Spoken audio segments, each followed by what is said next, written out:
Manusia yang sehat memiliki keseimbangan jiwa dan raga, yang berarti manusia harus sehat di luar dan di dalam. Lantas, mengapa masyarakat Indonesia masih menderita atau memiliki masalah pada mental mereka? Bersama saya, Septian Laksana, kita akan bahas lebih dalam tentang fenomena kesehatan mental yang terjadi pada saat pandemi.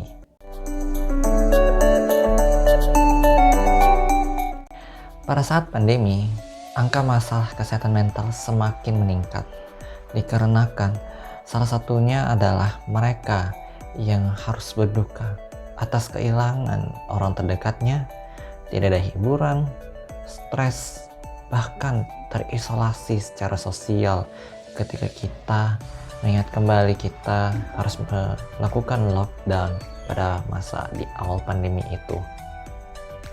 Jadi berdasarkan data dari kompas.com menjelaskan bahwa 57,6% disebabkan oleh tekanan ekonomi, lalu 14,4% disebabkan oleh tekanan pekerjaan, lalu 12,1% disebabkan oleh tekanan sosial, 7,5% karena tekanan kesehatan, 5,1% karena tekanan keluarga, dan 3,3% masih belum diketahui.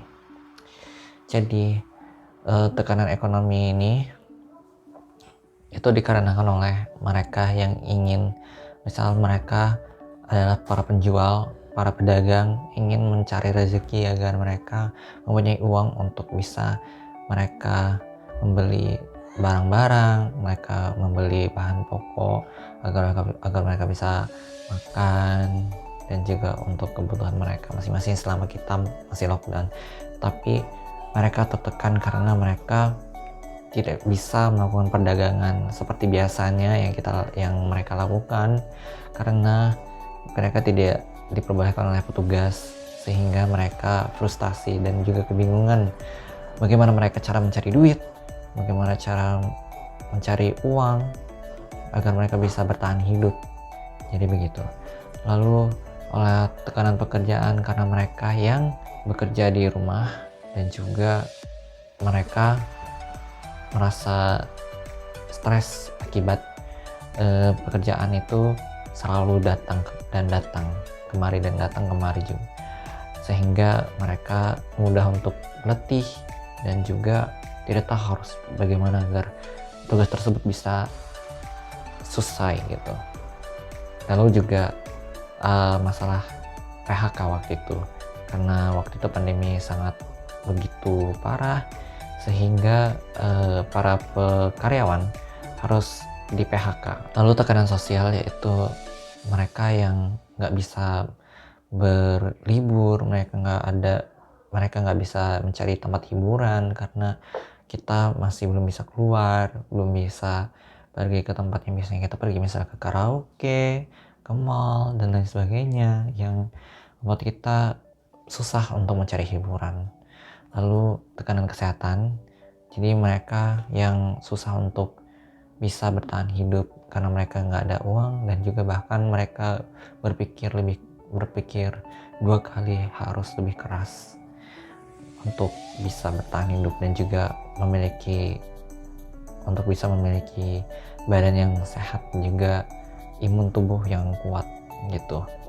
Lalu karena tekanan keluarga, itu karena mereka yang lahir dengan keluarga yang tidak harmonis misal, dan juga tidak akur satu sama lain, sehingga kita stres karena nggak ada satupun yang peduli gitu. Mereka acuh tak acuh seperti itu, dan selebihnya 3,3% masih belum diketahui. Jadi saya ada beberapa cara untuk bisa kalian mengerti bagaimana kita mengerti betapa pentingnya kesehatan mental ini.